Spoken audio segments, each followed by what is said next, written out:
ገዳምሽን የረገጠ ንስሐ ሳይገባ ሥጋው ደሙ ሳይቀበል አይሞትም። እልል ብላችሁ አመስግኑ።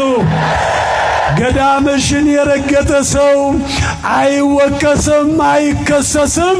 ገነት አስገባልሻለሁ አለ ልጇ። እልል ብላችሁ አመስግኑ። ገዳምሽን የረገጠ በሥራው፣ በትዳሩ፣ በሕይወቱ ሁሉ ነገር ደስተኛ ሆኖ እንዲኖር አደርገዋለሁ አለ። አመስግኑ፣ አመስግኑ እልል ብላችሁ።